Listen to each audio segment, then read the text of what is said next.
If you are seeing this video a second time, I had to re-record this because I listened to the audio. The acoustics were terrible and I could barely hear myself. So I'm doing this over again because I really liked putting this video together and I want the sound to be good. So let me start this again. I read A Dream by Franz Kafka, and with my videos, I've been starting to read either the entire work or I read a passage of the work. So I'm going to start with a passage of the work now and then get into my analysis. And in fact, the man turned again to continue writing, but he could not go on. Something was hindering him. He let the pencil sink and once more turned to Kay. This time Kay looked back at him and noted that he was deeply embarrassed and yet unable to explain himself. All his earlier vivacity had vanished.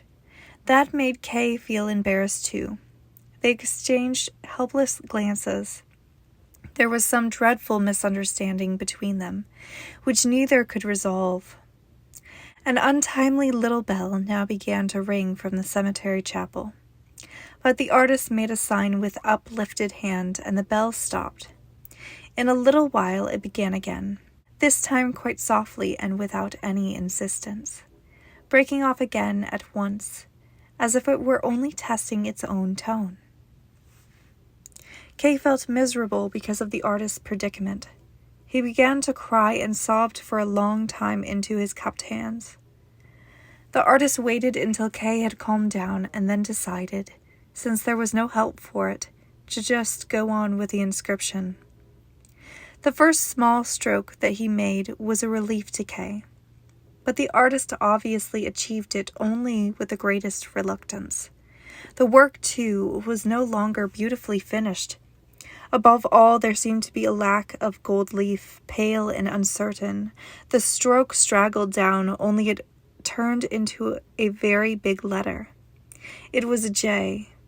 It was almost finished, and at that moment, the artist stamped angrily on the grave mound with one foot so that the soil all around flew up in the air.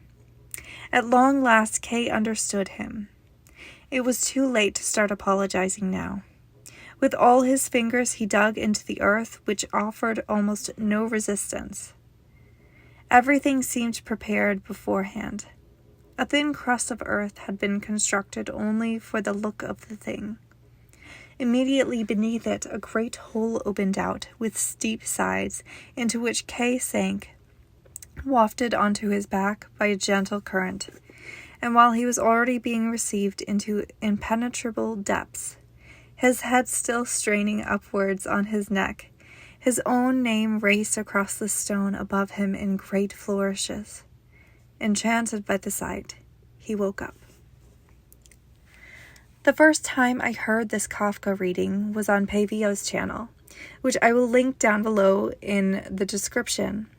And in my comment on that channel, I interpreted it as this. As I understand this, the artist is there to write Kay's death. But when he acknowledges him, Kay is not just a name anymore. There is now meaning. I'm wondering if the misunderstanding wasn't just the artist writing Kay's name, not knowing that it was Kay behind him at first. I think that the misunderstanding was that this artist was supposed to do his job with purest gold, and Kay was not supposed to know. But it did not happen that way.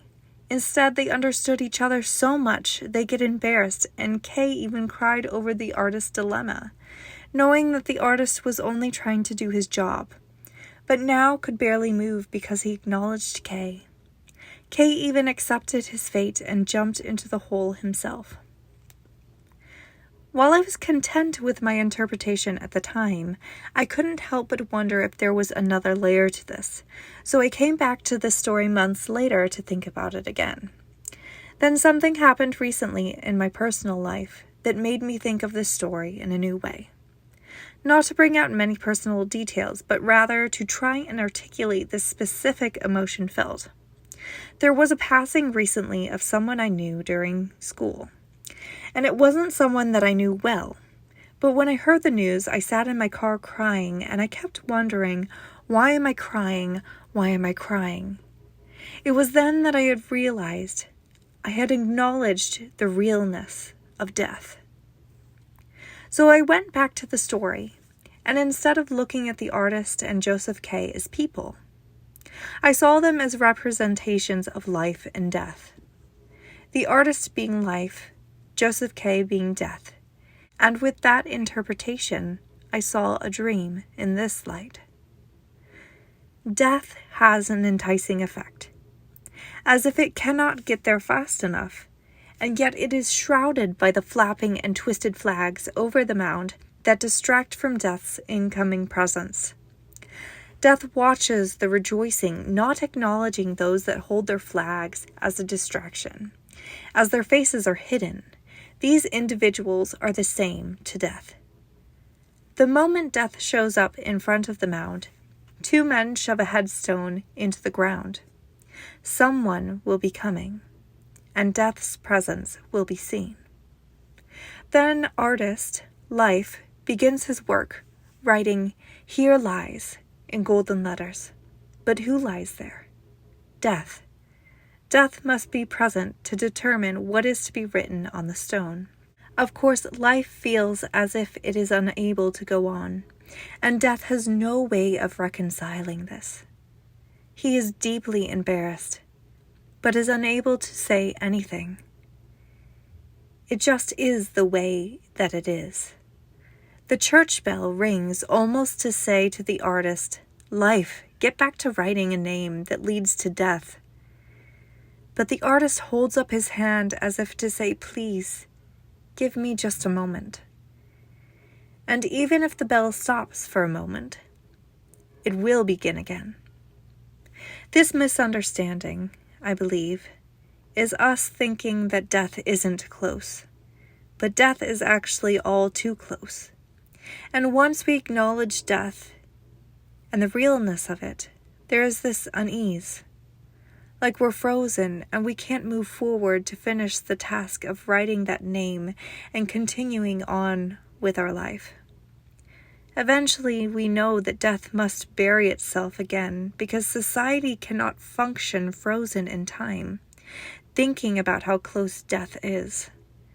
The act of acknowledging death is not only draining, but it keeps us from living. This dream we are living in is the moving towards those things that bring contentment, getting away from this idea of death, even though we are moving toward it. This dream saves us for a few moments from the reality of death.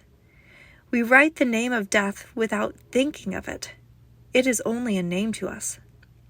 But now that we've acknowledged death's presence, we cannot carry on with this illusion of finishing our work of the purest gold. The gold being the distractions that we strive for in life, those things that bring outward happiness to us. Now that we see death, our letters are no longer beautiful, as we had intended them to be, but are uncertain, straggling. And death weeps for us because death sees our predicament. And it is too late to start apologizing now. All death can do is bury itself again so that life can continue on. Perhaps the letters that are written on the tombstone are not what the artist intended after he saw death. But now these letters have meaning. The strokes, the way that it's shaped, has meaning. For how can life mean anything without the acknowledgement of death's presence?